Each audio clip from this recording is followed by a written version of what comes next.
This is AI Inside, Episode 4, recorded Wednesday, February 14th, 2024. Altman's $7 trillion dream.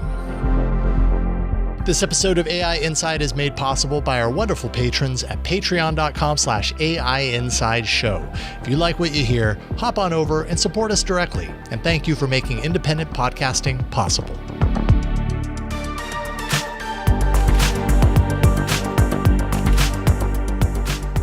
Well, hello everyone, and welcome to another episode of AI Inside, the weekly opportunity for, at least I can speak for myself, for me to learn even more about artificial intelligence than I knew the week before. That's my goal anyways, and hopefully you're along for the ride and you're learning along with us. I'm Jason Howell, joined this week, as always, as usual anyways, by Jeff Jarvis. How you doing, Jeff? Hello, boss. How are you? Doing all right. Can't complain. I'm actually really excited for this episode. As we were kind of leading up to this episode, we're going to be doing things a little bit differently today than we have the first three episodes. And I just realized, like, it's been a little while since I left Twit and had the opportunity to just kind of like freeform through stories and stuff. And that's what we're going to do today with there's lots and lots to discuss always. I mean, too much stuff to get it all, but I think we have a nice little kind of curated list. You and I were kind of throwing some stories that were catching our attention throughout the week into the doc. And we've got there's some pretty important stuff in here to talk about. Some stories kind of getting maybe not an end to the story, but certainly a progression and some fun, interesting stuff, all sorts of things. So we don't have a guest this week. So it's Jeff and I talking the news. Super excited for that. We'll see, who knows? Maybe we'll do this like once a month, something like that.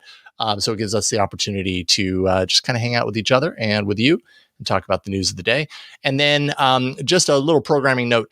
Next week, we will not have a live episode, but we will have an episode of the podcast. I'm going to be in Park City on the slopes for 5 days, snowboarding with my family and some friends.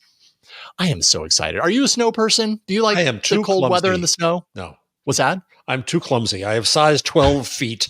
That's already skis, and I fall. I was going to say, you don't need equipment at that point. No. Well, it's a blast. Given I don't hurt myself. I also hate heights, so no, not to. It's so wonderful. Like literally, this is one of my favorite times of the year is being able to go on a trip like this and just explore. It's all about the exploration and the adventure. Okay. It has nothing to do with artificial intelligence. Maybe someday our skis and our snowboards will. But real quick, before we get into the news, we are a new podcast, as you know, been asking for the last couple of weeks, and you have been delivering. Thank you so much for giving us a review on Apple Podcasts. Love to continue the trend. If you've been listening for a couple of weeks and you're like, okay, I now have a feeling about how things are going and I want to share my thoughts, please do so. Head over to Apple Podcasts and share a review, or any other podcatcher. I guess there are probably other podcatchers that allow you to share your review, but we would really appreciate it. And then if you want to support us directly, you will sometimes hear me talk about that. That's the wrong one. Patreon.com. I need to remove that. Patreon.com/AI Inside Show. That is the place that you can support this show directly. And I'm going to do this every week. I'm going to call out one of our paid patrons. And it just so happens, I didn't realize this until I looked for it today. Daily Tech News Show, which is Tom Merritt's podcast, was the very first paid patron. Oh, that's wonderful. God bless Tom. So Tom's a great guy, super supportive. He's been helping me behind the scenes kind of get my act together in a lot of ways. So I'm not that surprised to find that he was the first person to become a paid patron. Tom. Absolutely. And he's so good at what he does. It really blows me away. Now that I'm doing what I'm doing, I'm like, oh my goodness, this stuff's hard, and he makes it look easy. Patreon.com/AI Inside Show to support us. And we will call you out in a future episode, shine a little light on your kindness. And we thank you for your support. Okay. With that, it's time to get into the news. We got some fun stuff to talk about. And I think maybe we start with Sam Altman. It's hard not to start with Sam Altman. He really is kind of like the poster boy for modern AI news and everything that's happening. CEO of OpenAI on the hunt for more money, Jeff. He wants $7 trillion. That's chutzpah. That is chutzpah. I mean, that's a lot. That's a lot to expect for anything.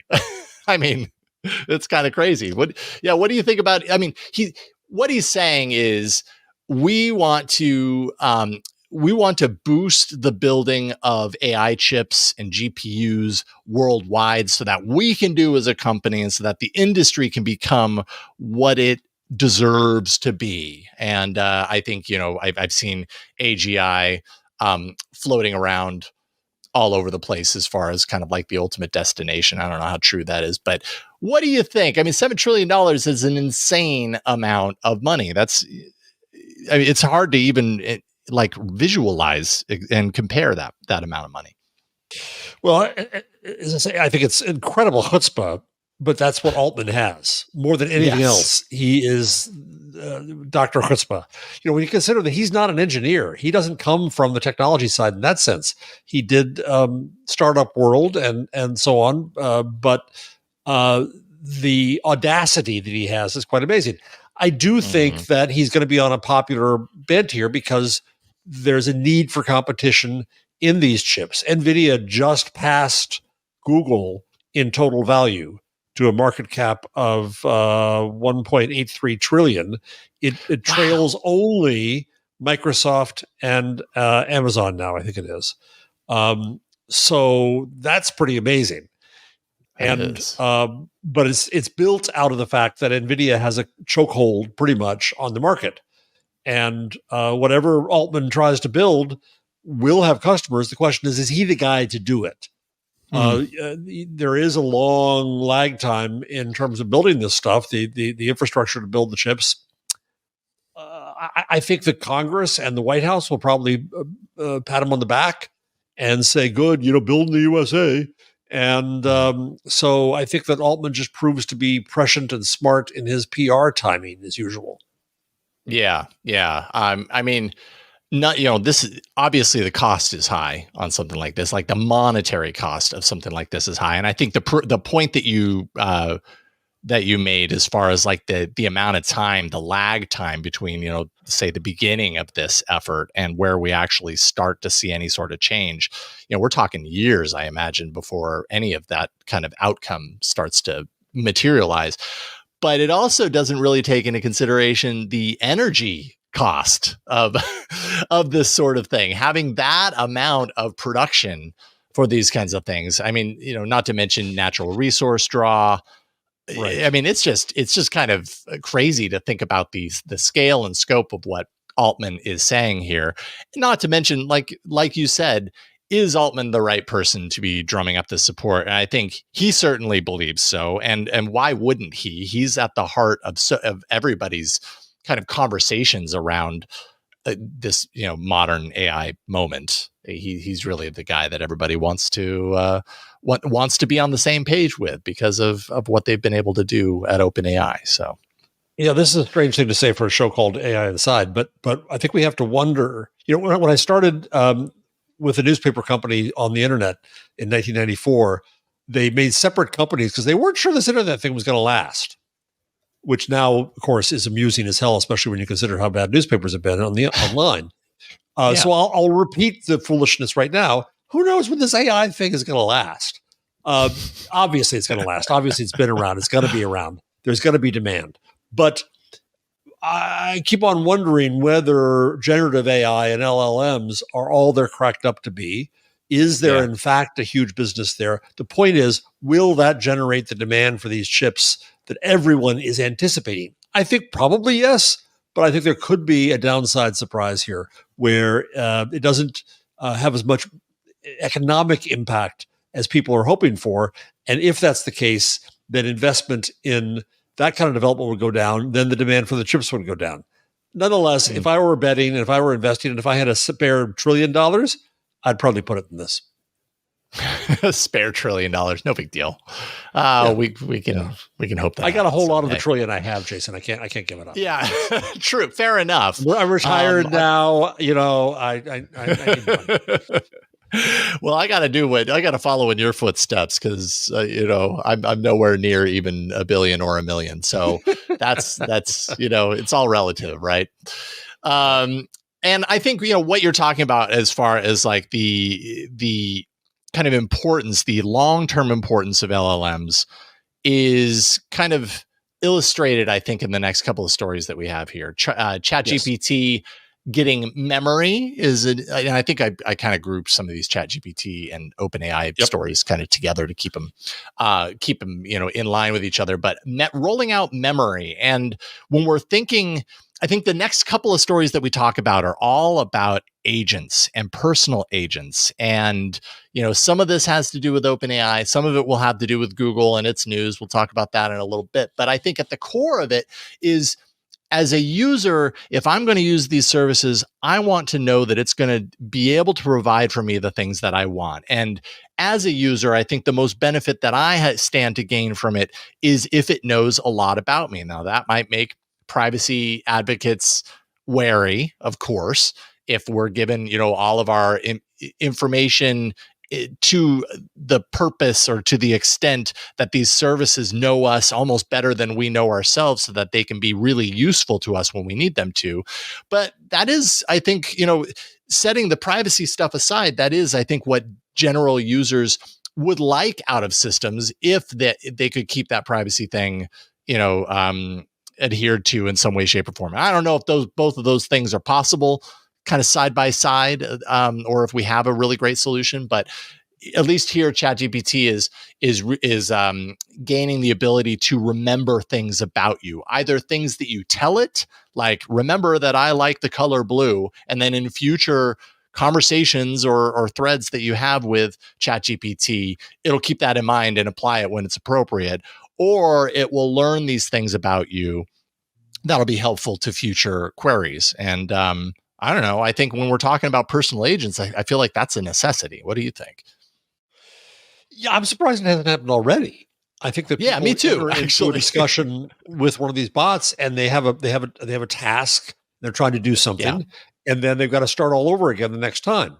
Bard, now Gemini, drives me nuts because it speaking to me in different language. It'll suddenly switch to Hindi and Thai, not just like German. No kidding, French. Really? It'll switch all over weird languages for no reason, has nothing to do with the subject matter. And I tell it, speak to me in English because I'm a stupid American. That's all I speak. And it'll do that time, but the next session it forgets me, and it does it again. So there's the customizability. There's the tasking, being able to continue a task over time, being able to be additive to the learning that occurs, I think is important. You're quite right that there's going to be a privacy freak out. Oh my God, it knows things about us. And Google just put out a warning, don't tell anything personal to these machines. Don't do it. And they're right to do that. And companies have learned that they shouldn't put data up there for fear it's going to end up learning to get out there. I think there's a few things. One is that there has to be a wall that says if you tell the machine this, it doesn't use it for learning. Otherwise, it doesn't use it elsewhere. Otherwise, people are going to have no faith. It's just like when Facebook started various of the things they started. It's going to be a problem. Yeah. Number two is that the user has to have control over this. I told you I speak Hindi. I really don't. Take that out of your memory. Stop that. Or I was doing a project and I made believe I was something or other. Now forget all of that and don't remember it for me. That's just going to be convenience and power for the user. And those are things that social media and media should have learned long since, for everything from cookies to social feeds. Users should have had more transparency about what was being remembered, how it was used, with control over getting rid of it. And I don't mean this, I own my data, because our conversation right now isn't owned by me or you, it's owned by us. If you cut me out, it's well, maybe a better conversation, but it's just you then, right? So, but when you do tell the program something for a purpose, I think you should have transparency onto that and the ability to change it, which is going to give people a lot more trust and faith in this. So we'll see how well they do at implementing this. It'll be very interesting. And you're quite right that this is going to be vital when it comes to building agents, because it's going to want to know that I travel in the aisle seat and I hate going over bridges and I want their first flight. If it's going to be a travel agent for me, it's going to have to know those things to be useful. Yeah, and not keep asking you every single time and forgetting. Right. and all those things. We will, expect that of it at some point. And OpenAI also had news that it's building a few different kinds of agents, as we're talking about. One for web tasks, so things like expense reports, travel bookings, like you were saying, those kinds of things. And then the other for device control, so things like productivity tasks and everything, all integrated together. That step moving towards AI becoming even more of a personal assistant, which could end up being really the story of 2024 when it comes to AI, right? Like we're going to talk about Google next. And that's really kind of where all this seems to be heading, at least in my mind, is cool. The last, year and a half has been about using our imagination and realizing, oh, AI is powerful enough to do these things now. Or the systems that are being built around this technology finally seem capable enough to do some of these things that it couldn't do before, or that it, didn't do very well before. Now we're there. How do we integrate it into our lives and make our lives better and more effective and more time, less time spent doing all these things? How can we use this as that, that personal assistant ideal that can really empower us as human users to do things in our life? Not just that it's capable of doing things that we didn't believe or understand that it was capable of before, but now we are suddenly more capable or freed up to do other things as a result. And it really seems like this is the story of 2024 at this early stage, as far as what we have to look forward to. Yeah, I think of things like the smart home, which I just, every time I look to try to hook these things up, I'm not Stacy Higginbotham. I give up. I don't do it. But one can imagine that if I could speak to the system in English and it could teach me things, it could say, well, you're wasting a lot of energy here, or that kind of stuff. I start to see where agentry makes sense. I think it's less with devices than it is with tasks. I mean, the research for this show, to be able to pull interesting information for us from stuff out there, being able to watch for alerts on things, being able to do certain easy tasks. I'm taking a trip tonight to Washington, D.C. So, getting in the train and doing all that, one can imagine whether it's my agent or whether it's someone's agent as service, this is going to advance. And I think it's going to be on these kind of very practical levels where AI is going to enter our lives more than on the really high, crazy levels. Yeah. Now, once again, here it requires knowledge of a user's history and data set to be truly useful. And I think that right there segues pretty perfectly into Google's news, which is that Bard, as we've come to know it, is now Gemini. Because Google loves to change names for no good reason. Oh my goodness! Yes, it's the easy joke at this point. I mean, Google that just cannot make up its mind on its nomenclature around its product name and everything.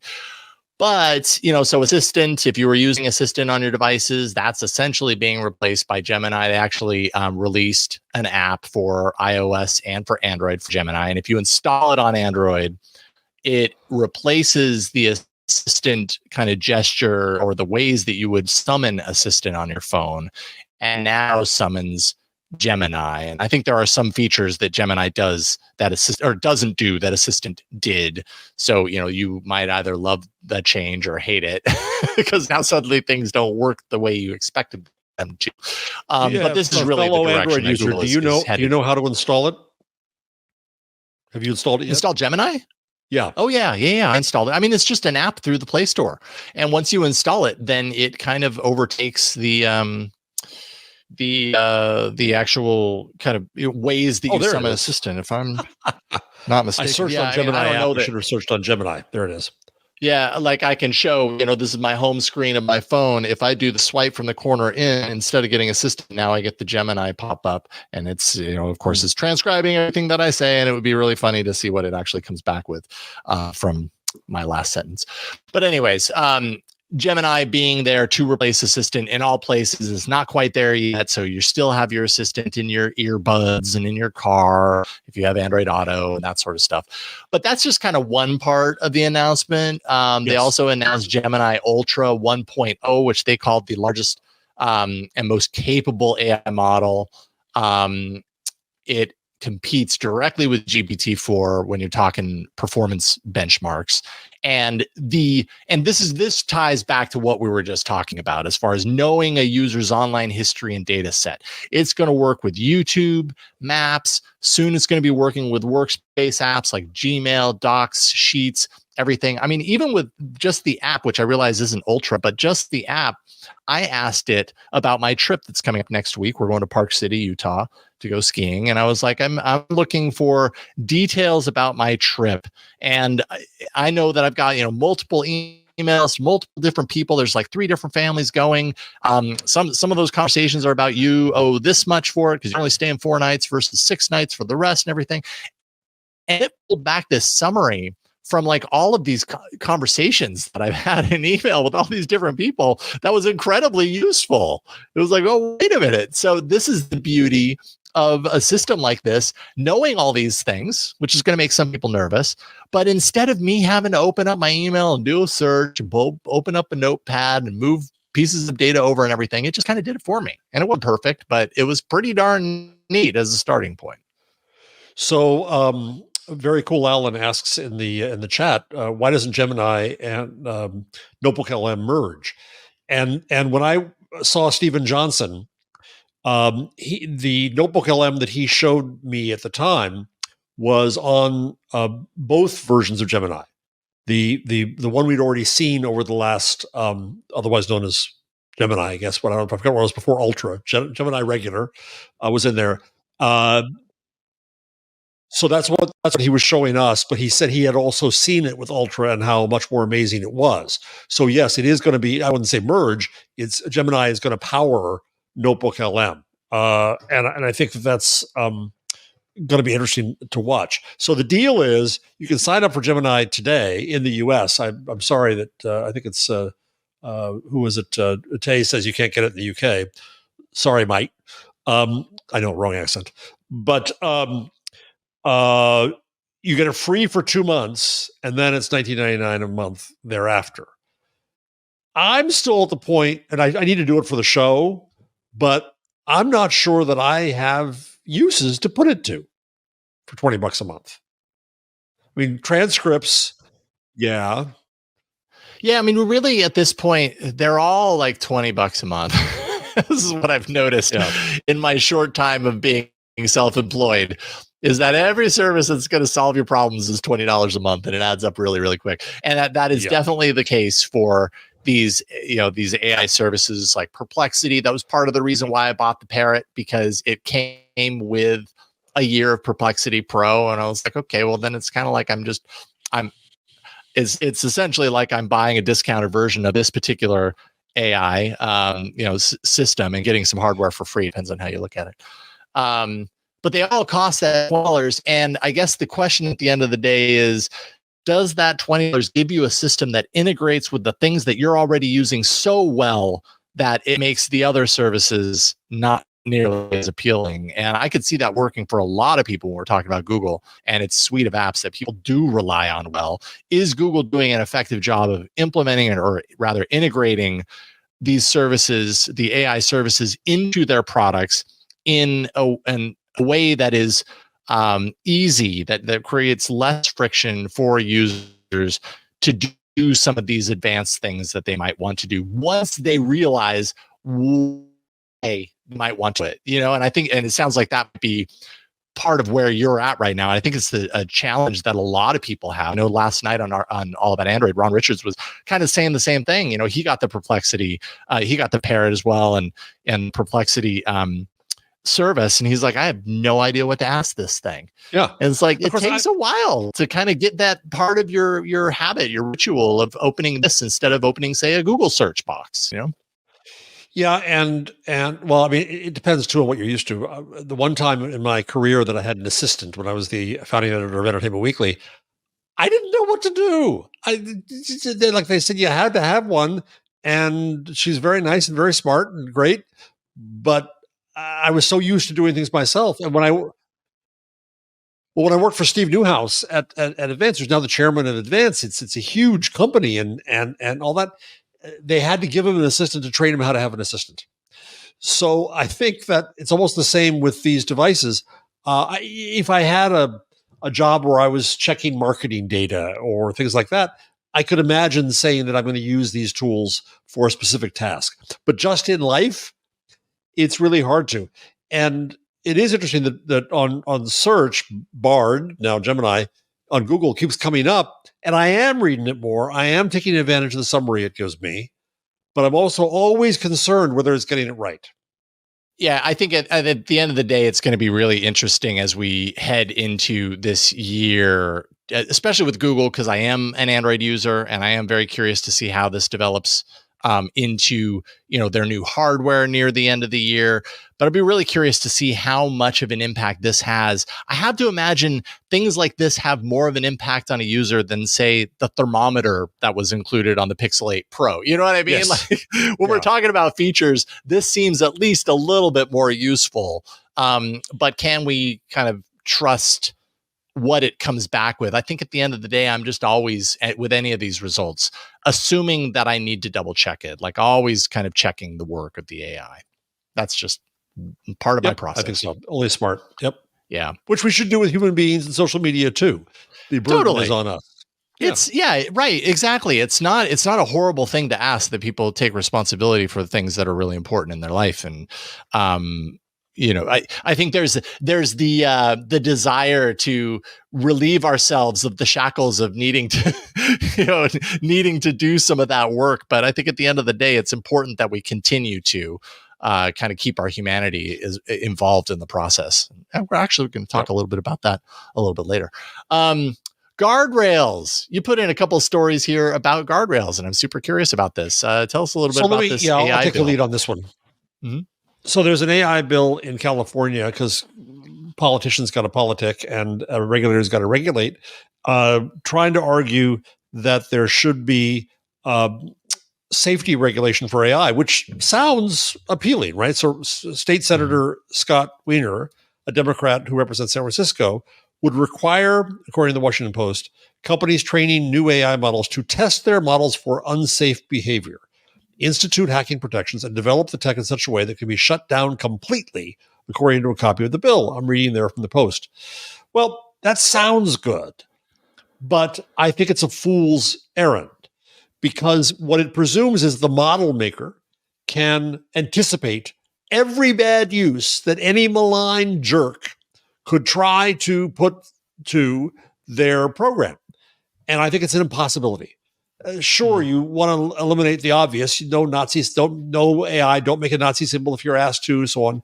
But you know that someone's going to fool it even there and say, I'm making a movie about how Nazis are terrible and I need to do this or that.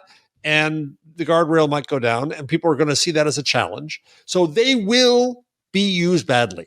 And to me, it's as if you're saying to OpenAI and Google and so on, that if you're responsible for everything that happens with your machine you make, then you're not going to want to make it. Or you're the only company that can afford the insurance for all the liability it involves. So it's regulatory capture. And it's like saying to Gutenberg, assure that nothing bad can come off this machine you made. And I don't think it's possible. Now, I know we could get into a guns don't kill people do argument about tools and so on. But we know what guns are designed to do and what they can do. The point about AI is it's not general intelligence, I won't say that, but it is a more general tool. It can be made to do lots of things. That's the point of a programmable machine. So when I was at the AI Governance Summit for the World Economic Forum in San Francisco a few months ago, there was discussion about where the regulation should occur, at the model level, at the application level, or at the user. And at the model level, I think it becomes impossible to put guardrails in. Don't mean they shouldn't try, but if we count on the idea that they're going to be able to prevent all possible bad uses, we know today that we will be disappointed and they will be in trouble, and we're walking down a garden path. At the application level, maybe a little better. If I use one of these models to create something, and I make it such that it drives a car when it shouldn't, then I'm responsible. At the user level, I think is where a lot of the responsibility is going to have to go. And that's the case when I covered the case of the schmuck lawyer who used ChatGPT for his court filing, and he got bad citations. And the lawyer's lawyer said to the judge, "Thank you for showing us the danger of ChatGPT." And the judge said, "I didn't set out to do that at all. The problem was not the technology. The problem was the lawyer and the irresponsible use of the technology." Right. So I think that a lot of this is trying to push off our same thing happened with social media. Oh my God, Facebook's responsible for everything bad people do there. No, the people who do the bad stuff there are responsible. The problem is that it's at such a scale that government or the companies can't deal with it all. And so they want to find somebody to blame. When I testified before the Senate, Blumenthal said that, well, we have to have no Section 230 for AI because people should be able to sue them. As if that's going to solve all of our problems. Somebody does something bad with this machine and you sue them. What does that really accomplish? You're not really going after the bad actor. Same exact thing with social media. We haven't learned this lesson again. So I found this interesting that this bill was out there. I got into a discussion about it with a New York Times reporter who was kind of saying, "Wasn't this a good thing?" And I said, "No, let me try to explain why I think this is the case." And so we see another story here, if we can go to this one as well, that the AI companies have agreed to limit election deepfakes, but fall short of a ban. Another story from the Washington Post. Well, I understand why that's happening, because they can't get rid of that. I could do a deepfake of Joe Biden saying something. I could also do a wonderful video for The Daily Show of Joe Biden doing something nice. How does the machine know what's bad and good? It has no sense of meaning. We know that already. It has no sense of fact or of meaning. And so they can try to put in some protections and guardrails, but that's going to be really difficult. In the Pakistani elections that just occurred, Imran Khan, who's in jail, but whose party got the most votes, used a deepfake, air quotes, video of himself to thank his voters. And there's hand-wringing about this, but he used a tool to his intent where everyone knew what was happening. He couldn't make the video. He's in jail, but he got the message across in a way that was appropriate to a video age. All of this is to say that these are tools, whether they are paintbrushes or printing presses or typewriters or mimeograph machines or the very powerful AI.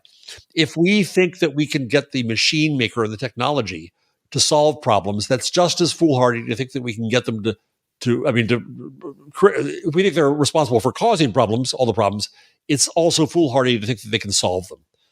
And I'm not trying to let them off the hook, but if you're going to put them on the hook, put them on the right hook. Does it, when I'm reading some of these, I think you even mentioned this, like I can't help but want to, like, I believe in part of this. I believe in the desire to want to at least make an effort to make something safer, while also recognizing that there's only so much that you can do, that there will always be someone who is fighting to stay ahead of that curve and to do something with it that hasn't been thought of yet. And the thing that comes to mind for me is the security industry. And what is the correlation between where we are right now and what has happened with the security industry? Because there are always people out there, there are always bad actors out there that are looking to find some sort of an insecurity to exploit. And that kind of feels like the same thing here. Have governments come out in full force on the security side of things in the same way that they are attempting to do with AI, and has that even been successful, I guess is the question that I ask. You raise an interesting question, Jason, because if the AI company says, okay, we try to put in guardrails, and here's the guardrails we put in, all you're doing, and you're transparent about it, all you're doing is telling bad actors, here's the free space. Yeah, here, right. Or you're challenging them. Go around this because you've also given me a list of what we shouldn't do. Yes. So I'm going to find a way to do it to troll AI and just the world and the world. We've given you the boundary. Now work within or outside of those boundaries. And and that's not going to work very well either, because it's an invitation to trolling. It's an invitation to hacking. So we're going to have to get used to this idea, and we may not like it as a society, and it may be a problem as a society, but the technology is here. I don't think there's any going back. You could ban AI, but that's not going to do us any good, and good luck getting around anywhere with Google Maps without it. So we've got to just be realistic about what this means, and we have to recognize that the internet is a human network, and the people who use AI are humans, and that's where the problems are going to come in. It's not a technological problem; it's a human problem, and it's as complicated as any human problem through history. Indeed. We also have a couple of stories in here about copyright. I was talking a little bit earlier about some cases, some stories that have been bubbling up for quite a while. And though we haven't seen the end of the Sarah Silverman case, it certainly seems like we've seen the end of, well, at least in the case of this story, 5 out of 6 of the claims in the case are being dismissed, which essentially leaves it as what is the remaining claim? Is the remaining case is the one that OpenAI claim. Right. OpenAI wants that to be heard because they want to have a court rule on this. Yeah. So everything's gone. The 6 direct copyright infringement, vicarious infringement, violation of the Digital Millennium Copyright Act by removing copyright management information. There's a bunch of semicolons in this list. Unfair competition, negligence, and unjust enrichment. OpenAI asked to dismiss all counts but the first, that is to say, direct copyright infringement. And that's the main complaint. Is reading allowed? Now, I think that's going to hinge upon how did you acquire the thing to read? If you stole it out of the bookstore and read it, no. If you borrowed it out of a library, okay. If you used Books 3 and they just got a purloined copy, that's a problem. The problem there is not so much the copyright, but the acquisition of it. The other issue. So I'm doing a paper about the California Journalism Protection Act for the California Chamber of Commerce, and I've been doing lots of research. I have a whole bunch of papers and printouts things of going back, and I'm reading back the whole history of radio and newspapers. And newspapers hated radio, hated it, and tried to argue that they owned the facts, and that. And to some extent, they succeeded. The Associated Press did in the hot news doctrine. And so we're replaying that argument right now. So the question is, does OpenAI, do AI makers have the right to read and learn stuff? And under what circumstances do they? I'm holding an event in New York with the Common Crawl Foundation. Rich Skrenta was our first guest on the podcast on April 30. That will explore these questions. And they are questions still. We don't know. This is new territory. But it's interesting that the courts so far have said that these things have turned out very well for AI on this path, that they're not liable so far for reading and learning from things. What they turn out may be a different question. How they acquire stuff may be a different question. On the other side of the coin, they've also been told that they can't copyright the products of what they do because they are produced by machines, not humans. However, in China, we see a different precedent that just occurred, where a Beijing court ruled that AI-generated content can be copyrighted, which is amusing for Americans because China ignores American copyright. So the AI has more rights in China than American producers do. But we'll put that aside for another day. What it says is that courts all around the world are just starting to grapple with this and deal with the questions of ownership and rights to learn and authorship and responsibility. It goes back to what we said before, Jason, about whether the model's responsible or the application's responsible or the user who uses it is responsible. The same thing happened with print, where at first the printers were held responsible and they were beheaded or behanded for what they had printed. But along the line, the author became responsible. And that Foucault argues that's when we had the creation of an author. So in AI, who's going to be a responsible party for reading, for creating, for learning? These are all open issues and fascinating, and just why we're doing this podcast. Yeah, absolutely. In this moment in time.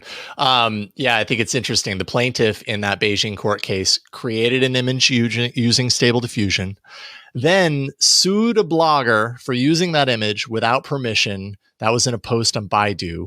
And the court essentially said all the plaintiffs' prompts and parameter adjustments constituted an aesthetic choice and personalized judgment, and that the image was protected due to its originality and the intellectual input of the human creator. And that's the thing that's really going to, there's going to be a lot of light shown on examples like this in the coming months and year, as far as like, what does it mean when you create something with AI? Is it original enough? Is it enough that I, as a human, didn't draw that picture, but I came up with words that told the system to create that picture, and then I came up with more words to tell the system to make changes to that picture, and in an effort to get it to a final stage that was very different from where it began, all because of the words I spoke or typed or whatever. Yeah.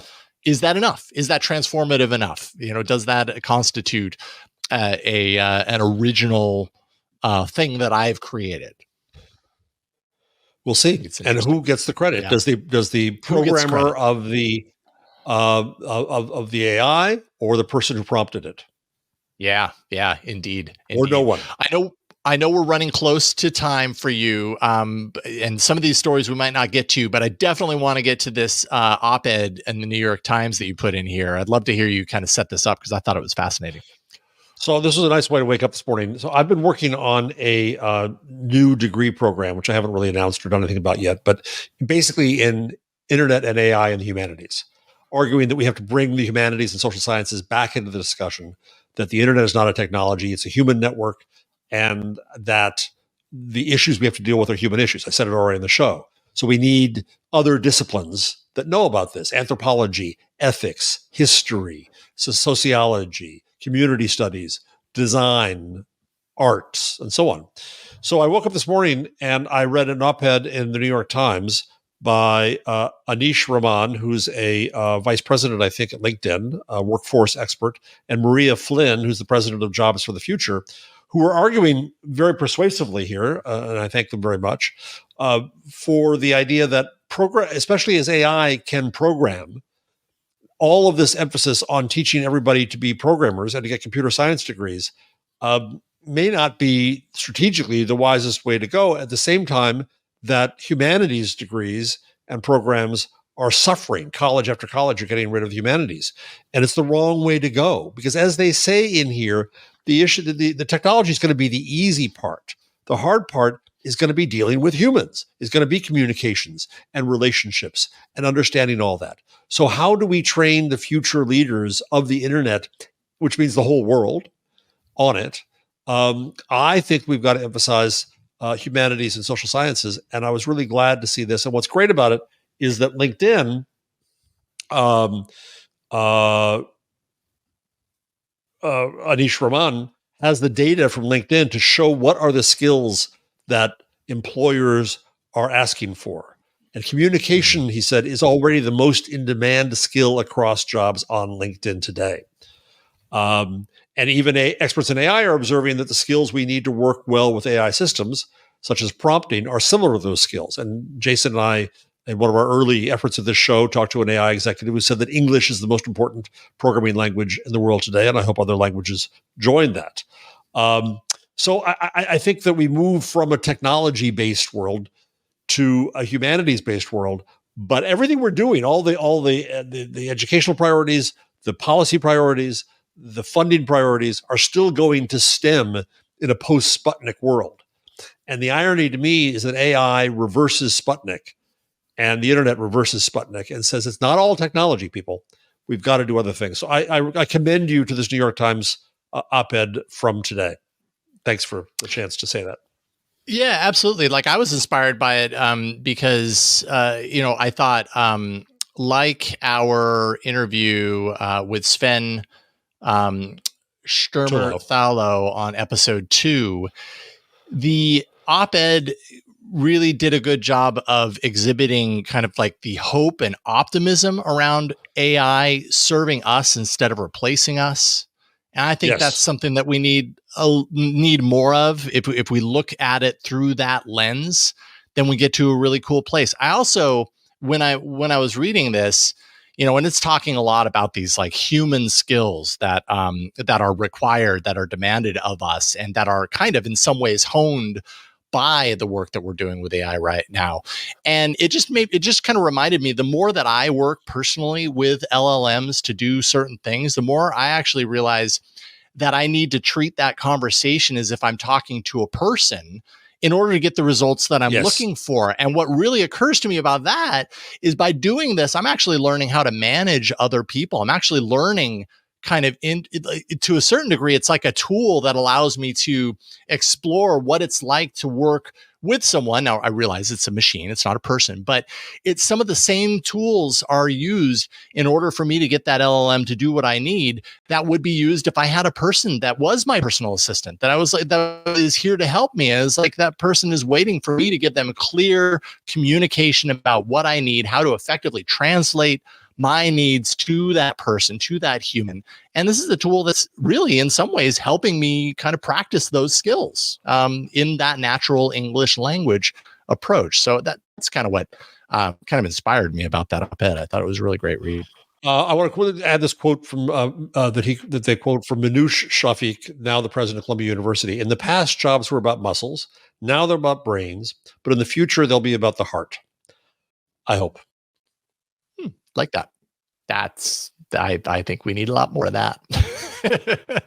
We need more heart in this world. Jeff, so great to do this. And actually, I gotta say, this was a nice change of pace. I've enjoyed the interview shows, but I was really looking forward to doing this with you and just kind of talking a little bit about the news. And I don't know about anybody else. You can certainly let us know. And we actually do have an email address that you can send emails.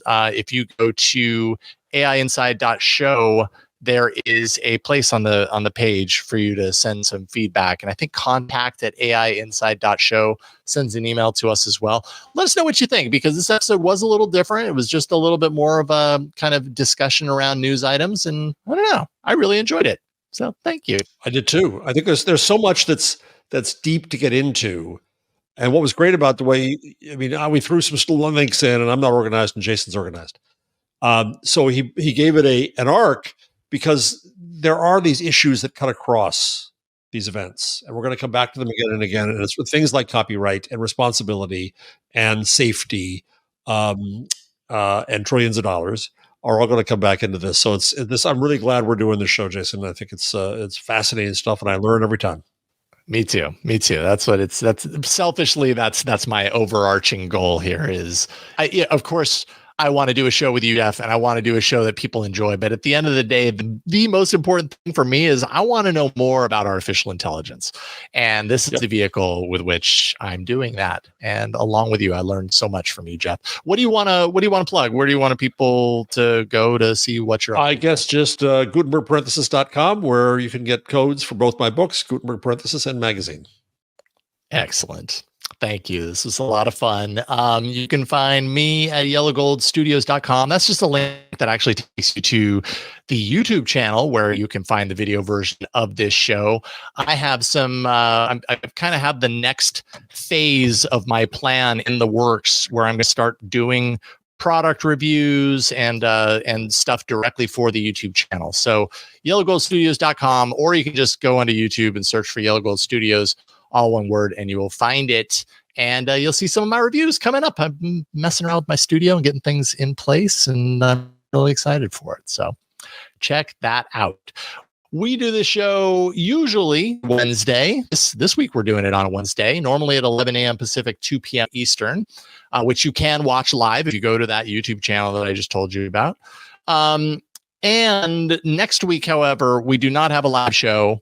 It's going to be pre-recorded. I'm going to be out of town, like I said earlier, for the week, but it will publish on Wednesday. You'll get it in your podcast feed, and there will be a video version on YouTube as well. You can subscribe by going to AIinside.show. You can support us directly by going to patreon.com/AIinsideshow. We really appreciate you when you do that. You literally are helping us keep this show rolling and come out of the gate strong. And then, just go to your favorite social network and just do a search for AI Inside Show, and you will probably find us on those platforms. If anything, you'll find Jeff and I directly. And that's really all there is to it. Thank you so much for watching and for listening to this episode of AI Inside. Jeff and I will see you next time. Take care.